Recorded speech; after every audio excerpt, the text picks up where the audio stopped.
Good evening and welcome to a very special interview show of the Prode. Today, we are delving into one of the most pressing and complex issues on the global stage, the ongoing illegal war of Russia on Ukraine. Over the past few days, we have seen significant developments, particularly with Ukraine's recent counteroffensive into Russia's Kursk region, an operation that has been described as successful by various experts. To help us unpack the implications of these developments and explore the broader strategic, diplomatic, and geopolitical dimensions of the conflict, we are joined by a very special guest, Dr. Tatsiana Kulakevich. Dr. Tatsiana is an associate professor of instruction in research methods and quantitative analysis at the University of South Florida's School of Interdisciplinary Global Studies. She is also a research fellow and affiliated faculty at USF Institute for Russian, European, and Eurasian Studies. With her deep expertise into Russian, European, and Eurasian affairs, she is uniquely positioned to provide us with valuable insights into the current situation and what it might mean for the future. Thank you very much, ma'am, for your time and a very warm welcome to the show. Thank you for having me. Ma'am, I would like to begin the discussion by asking that Ukraine's recent counteroffensive into Russia's Kursk region has been described as successful and daring by various experts. So, what critical factors contributed to its success and how it has reshaped the conflict dynamics, and what strategic advantages does the Ukraine has right now? Well, this is a packed question, so let's unpack it. So yes, definitely daring, because Ukraine crossed Russian border and some experts are talking about 80 years. I would say, that's not 80. Let's talk about Russian Federation after the collapse of the Soviet Union. So it is the first time, and it's important not to kind of, extend the time, because the war is about independence of Ukraine, the former Soviet Union Republic. So it's not Russian territory. So that's daring. In terms of success, Ukraine did not define the goals, and we will see how everything will unpack. And whatever they declare as success, anything, I guess, will be a success at this point. So the second thing is what critical factors contributed. I would say at least three different factors. The first one would be the weak presence of Russian forces in the region, and because the majority of skilled and trained forces located in the Eastern Front. The second one, I would say, the secrecy of the operation. Ukraine did a great job not informing anyone. I mean, like keeping it as much in secret as possible. And the third one, I would say that let's not forget about the overconfidence of Russia, as the one that we've seen at the beginning of the full-scale invasion in 2022, miscalculations that Ukraine would not dare to cross Russian border, especially because Russia always has been warning about repercussions, threatening. So I would say at least these three things. And let's talk about the strategic advantages. I would say here, let's recently, President Zelensky's advisor, Mikhailo Podolyak, said that one of the goals was to kind of gain some territory to enter into a fair negotiation process. So that clarifies what they want and more or less how they are perceiving this operation. So the peace negotiations will be coming in November, and that might be the trading chip in those negotiations. In addition, let's talk about also, not forget about the boost of confidence in Ukrainian forces. So inspiration that the war is, we are not losing in any way. It's not stagnant, and showing at the same time the allies that Ukraine deserves support. And recently, during the visit on August 12th, senators, both Republican and Democrat, said that the operation was brilliant and successful, and they should keep going. So Yeah, so as Ukraine's strategic position changes, so what do you foresee as the next steps in the war? Like what diplomatic, military, and economic actions might Ukraine and its allies take? So what role should the international community play in ensuring the lasting stability? Ukraine already demonstrated that they are willing to fight, and it's going to be up to Ukraine to get Ukrainian independence and victory. But the support of the Western alliances and allies is essential. And as soon as the help is going to be coming, Ukraine will keep fighting this war against for their independence and freedom. I would say we can see already the change in attitudes of the Western allies, because we can compare when the war was about to begin, in January 2022, Germany sent 5,000, again, offered, let's say, 5,000 helmets. And now we see F-16s arriving, even though in small quantities. So as soon as help comes, Ukraine will keep fighting and achieving its goals. Yeah, the very famous saying that all wars ends with negotiations, highlights the diplomatic role in conflict resolution. So, what condition do you believe that Ukraine will find acceptable for a negotiated end, and how should these terms address territorial integrity, sovereignty, and security guarantees of Ukraine? Well, exactly. Ukraine wants to preserve its sovereignty, integrity, its borders, and the most recent peace negotiations in June in where was it? Sweden, I believe. Or Switzerland. Oh, I'm sorry, correct me. So, and it was going around 10-point peace plan of Zelensky that he proposed at the very beginning, and they contain everything: sovereignty, integrity. And I would want to emphasize is that the very, very main thing is to ensure that Russia does not invade Ukraine again. And that is why is that? Because the war started in 2014, not 2022. 2022 was a full-scale invasion, and this is the key, I would say, in those all those peace negotiations.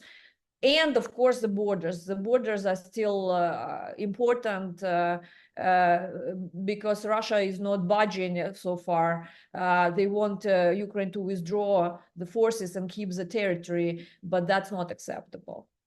Yeah, so you talked about peace negotiations. So let's come to the UN. So how do you assess the role of multilateral organizations like the United Nations in the whole conflict, and what actions could these bodies take to de-escalate the situation? Because till now, they have not been successful enough to handle this crisis. Exactly. So this one is really, really good question that I love to answer. So let's talk about United Nations, right? So the main governing body of the United Nations is Security Council, yes, and the main goal of the Security Council is to preserve security and peace, right? And the fact that they did not do that raised a lot of questions about the effectiveness of the United Nations, right? So, but let's kind of focus on three things. So it's failing of the United Nations is not new. Why it's not new? Because during COVID-19, for example, they did not ensure security. During the Myanmar coup, they also did not ensure peace. So that's not new. Second is it's not unexpected. The design of the UN Security Council is that five main members have a veto. So it is expected that one of those Security Council members might veto. So it was expected. And the last is it's not a problem really, because countries can decide on their own. So they are not limited by the Security Council of the United Nations. Yes, the expectations are high. The Article 24 defines, the role of the Security Council as the body that should ensure security and peace, but not a problem, because, well, expected and not new. That's Yes. unfortunate. Yeah. But that's a fact. Yeah. So, we are talking about support now, coming to like support from the Western nations, and not just US, but also UK and Europe in general. So, I mean, what do you anticipate their future stance will be, considering the fact that in UK we have a new government, and in US the elections are going to take place, and there might be a change in the government. So, what implications could all of these have for Ukraine support? This one is also a great question.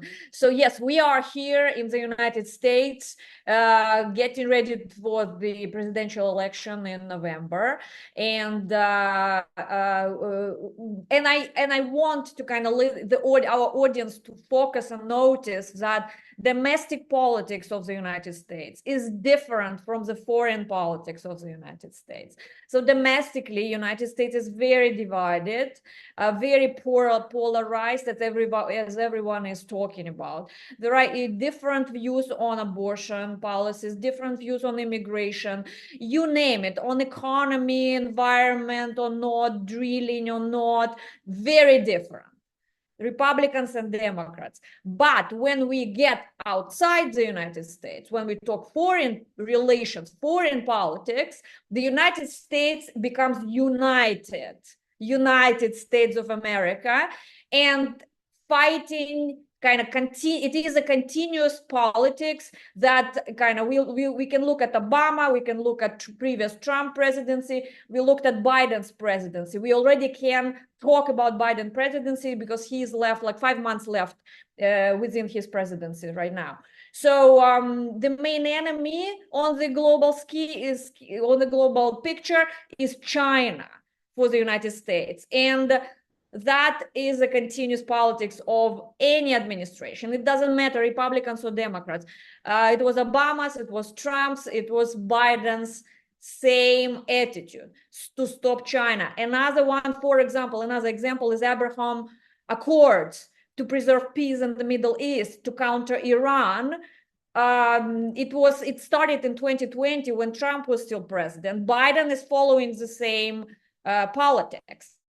So it is in the United States' interests to counter China, and how it's related to Ukraine. It's because Russia is ally of China, and if Ukraine loses, that makes Russia happy, in turn making China happy. So that's not acceptable for the United States. So this means that the United States will keep supporting Ukraine in their efforts to fight for their freedom and independence. The only difference here might be that the intensity of the financial support, and that's kind of, we will see if Trump comes to power, he is sometimes unexpected. He may make unexpected moves, and it might be more help, it might be a little less, it might be continuous. In terms of Biden administration, Kamala Harris, it will continue Biden's politics, looks like it, and we've seen what that might be. The help has been, coming. It was not great, so it was enough for Ukraine not to lose, and we already see. So the hope is for F-16s, fighter jets, to come in bigger quantities, kind of continuing the militarization of Europe also. So in terms of NATO, another example, so it was like Trump wanted NATO to be stronger. It became stronger with Biden. Biden is happy. If Trump comes, he will be also happy. So any administration will be happy with stronger NATO. So for foreign politics, for Ukraine, it doesn't matter much who comes to presidency in the United States. Domestically, it will matter, of course. Yeah, so you talked about China, we talked about the United States. Now, shifting our focus to another important nation that has a huge role to play in global geopolitics. So, my question is, how has the position of India affected the whole Ukraine crisis? So, India has had a complex position in the Ukraine conflict. So, how do you perceive India's role? What influence could it exert, and how might its involvement shape the prospects of a peaceful resolution? Well, in terms of India, We know that it is a public neutrality towards Russia. That's what India is talking about. It has abstained from successive votes in the United Nations Security Council, General Assembly, and Human Rights Council that condemned Russian, aggression in Ukraine. It refused to openly call out Russia as an instigator of the crisis. Some analysts call it as a subtle pro-Moscow position, pro-Kremlin position, pro-Russian position. India stands shoulder to shoulder with the United States in opposing Chinese assertiveness in the Indo-Pacific, while at the same time appears tolerant of the Russian belligerence in Ukraine, in Europe, I mean. So because we are talking about the conflict in Ukraine, in terms of Ukraine, India offers Russia the ways to benefit economically, which finances the war. And that's the fact. So in terms of this conflict, India appears biased towards Russia against Ukraine. So for that reason, I don't see India, unfortunately, brokering any peace negotiations because it took a side in this specific conflict.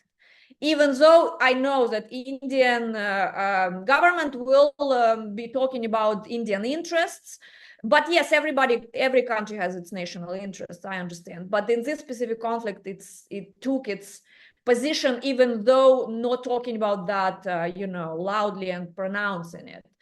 The actions are showing. So if you have to share like one thing with the Indian administration, what would it be with regards to the Ukraine conflict? What they already doing or what they should be doing? What do you mean? What they should be doing in the Ukraine perspective?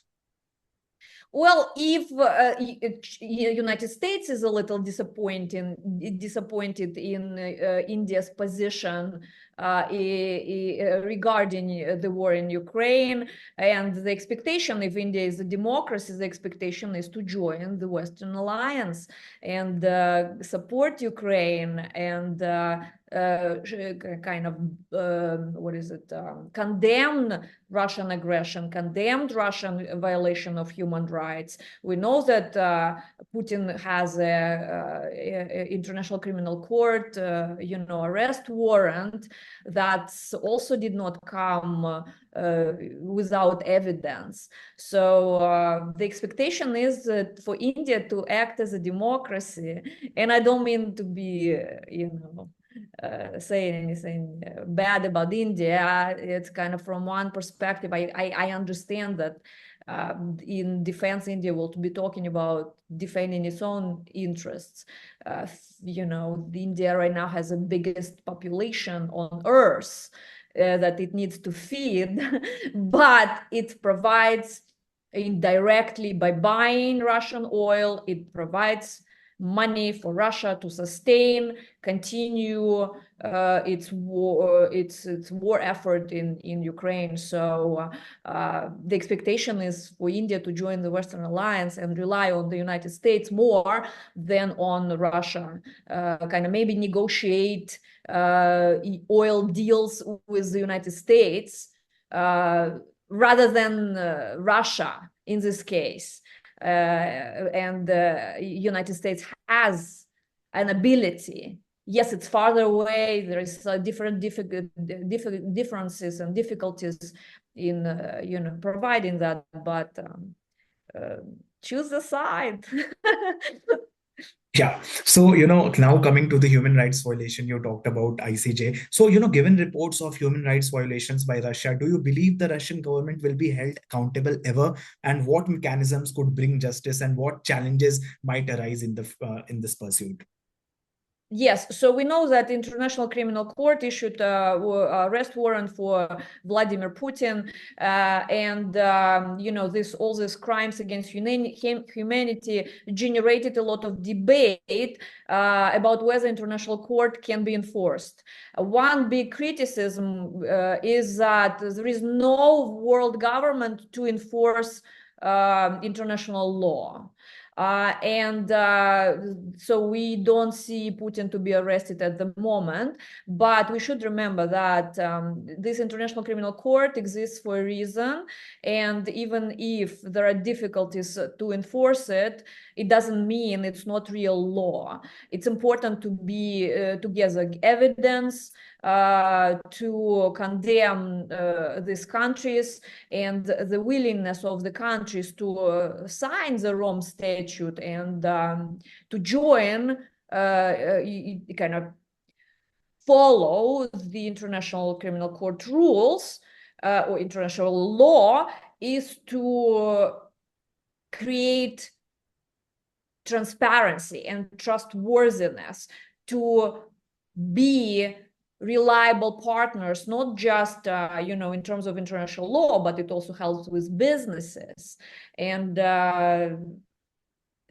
so I would say, yes, there are difficulties, but as if there are a lot of evidence is gathered, there are big chances that at least arrest warrants are issued, people are aware, international agenda is filled, and good guys are acting as good guys, and everybody's watching these days. We are in the internet era, and when we were not there, there were Nuremberg processes, and this international law showed its results in the past. So we are expecting it to show more in the future as well. Thank you so much, Dr. Tatsiana, for sharing your insights with us today. Your perspectives on these critical issues are invaluable as the world watches these developments unfold. Thank you once again for your time. Thank you for having me, and let's hope Ukraine, give Ukraine inspiration and energy to keep fighting. Yeah.